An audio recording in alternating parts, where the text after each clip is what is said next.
And of course, moi. If you have any questions, feel free to contact me. My business card is on the back table. I love helping people, and especially when it comes to doing things like teaching them how to network, public speaking. I really enjoy that. So feel comfortable of getting in contact with me.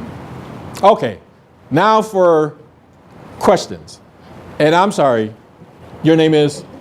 Mary. Why don't you ask your question? I know everybody was thinking the exact same thing. So Mark, you get caught up in the conversation, or maybe you don't, and you don't want to make an awkward departure. So how do you kind of cut the small chat and just kind of back away? That's a great question. Let me lead up to that.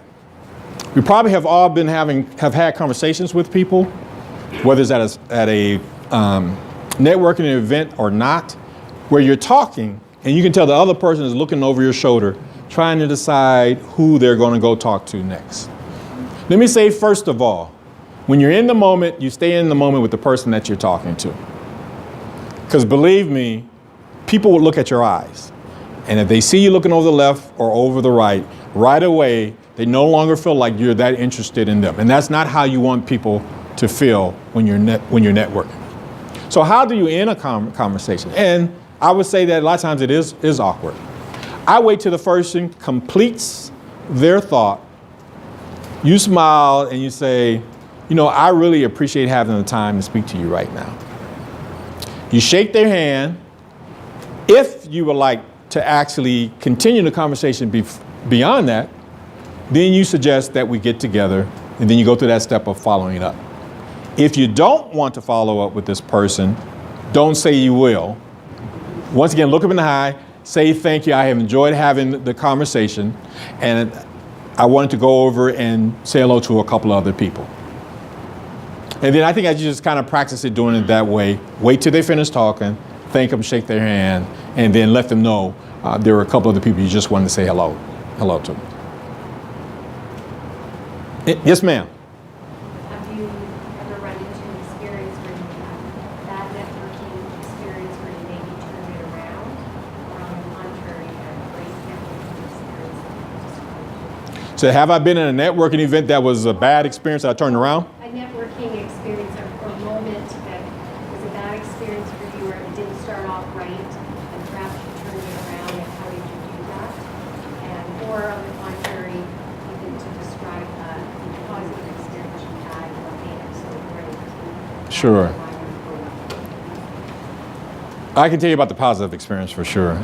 The positive experiences that I had is, once again, when people are tuned into me, for one, and people are willing to talk. Because my whole approach, once again, is that 80%. I ask the questions and I listen, and I talk only about 20% of the time. So having that contact has been positive experience with me as far as networking. I really can't think of too many bad experiences that I've turned around. Typically, the bad experiences are that person comes up, they're basically handing out business cards, they're talking 20 miles an hour, and then they leave. I would consider that a bad networking experience. Yes, ma'am. Along with Mary's question of what do you do when a person you've been talking to is suddenly your best friend for the night, and they just kind of follow you around and you kind of can't get rid of them because they may be just as shy as you are, and Sure. talk to them, and all of a sudden, you're the Yeah. friend of the night. That's a little awkward. It's like when you find the person that's standing there by themselves, sometimes that's the person that will cling to you. The best thing I can say in those situations is you try to do once again, I have appreciated having the chance to get to know you a little bit, shaking their hand. And if they follow you, I guess you just kind of smile and you just go to the next group, and they're kind of standing there with you at that next group. But that is tough to get away from the clingers. And how many minutes we got? Another 5 minutes? Okay. What do you do if the other person is a Toastmaster and they're trying to get you to talk? And they're trying to get you to Okay, wait, you got to project a little bit more. What do you do if the other person, somebody's taking this class, and they're trying to get you to talk, and you're trying to get them to talk? I guess who gets there first, huh? Whoever asks the first question, they have the control. So Marcus, especially focused on events that would be at, so I also network one-on-one to get people connected with other people. So it's about doing one-to-one? Yeah, typically what I do when it's one-to-one, so I've met a person and I've suggested let's go grab some coffee at Caribou. And then that is when we sit down and I primarily let them do most of the talking. And typically it's not just one meeting, it becomes a series of meetings. Because networking is all about developing really a relationship. It's not just getting to meet with somebody for one time and figure out what you can get from that interaction. So you go in, I would go in, and once again, I would actually allow them to do most of the talking. Then schedule another time for us to come together, see if I can help them once again. And then in time, those individuals will give you an opportunity to talk more about you and what you're looking for or what you need. That's typically how I do with one-to-ones. And I saw this hand first, and then I'll scoot back over here to the extrovert. All right. If you know someone who could help somebody else and you want to match them up, how do you logistically do that? Do you just pass the first guy's number off to the other and hope they call, or do you physically get them in the same room together? That's a great question. It's kind of the difference between a referral, which is a warm introduction, or a lead. Think about when you receive a call from somebody that you have never ever met on the telephone. And they say, hey, this is Mark. And your friend from so-and-so, and you're like, wait a minute, you're who? So it's not fair to the person that you're trying to help. So what you should always do is provide a warm introduction. And that warm introduction might be an in-person introduction. Hey, we're going to be over here at this event. Why don't you come? I'd like to introduce you to so-and-so. It may be you pick up the telephone and you call the friend or whoever this person is first. Say, is it okay if I make this connection between the two of you? Or third, it might be you send out an email introduction to the two and you say a little bit about each person that's positive, why you're connected to them. And I just thought you two would be great to make a connection. And then you leave it up to them. It's not a cold call. It's a warm introduction that you've provided for them. Is that it? Let me take two more, and then we're going to do the drawing. Yes, and I'm sorry, your name is? Elise. All right, you snuck in here. Oh, but go right ahead. You're not an introvert. Yeah. Okay, question, sorry. Mm-hmm. That's exactly fine. This is a question about LinkedIn contacts, and I radically changed my career. So I was in the business world, and I went into elementary teaching. So all my contacts on LinkedIn were all recommending me for my former career. Okay. So they're all, hey, and I get all of my contacts are coming to me, everything. And how am I big internet network with people I don't know yet in the education field?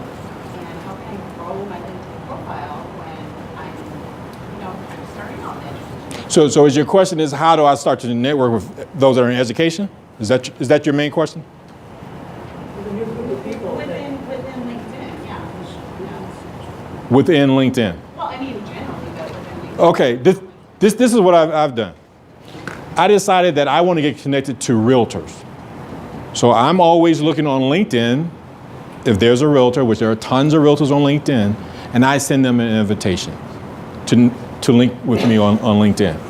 One of the things that's suggested on LinkedIn is that you just don't use the canned invitation, but you make it personal, because people will pay more attention to it if you say, the reason why you would like to connect to them, and then you send it out.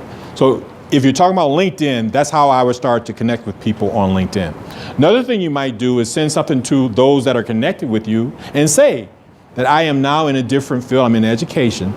If you know, whether it's a principal, whether it's a teacher, whomever you would like to meet, if there's someone in your circle, I would love to have an invitation to them. See what kind of responses that you get that way. I always think the best way though when it comes to networking is face-to-face. Yes, you use LinkedIn, but the face-to-face is the best way. So you find out where do you find the people that you want to be connected with, and that you figure out how do you get to that place and you go in and you start asking some of these questions, and that's how you get connected with them. And I think this will be the last one. Or We should call it here. gonna call it right here? Yep, and people can come up and grab you afterwards. Yep, they can do it after. And let me do one thing. I went too long, but I had a drawing, right? And I'm sure that everybody wants this prize from this drawing. If you will take one name, don't look. And if you will take one name, don't look. All right.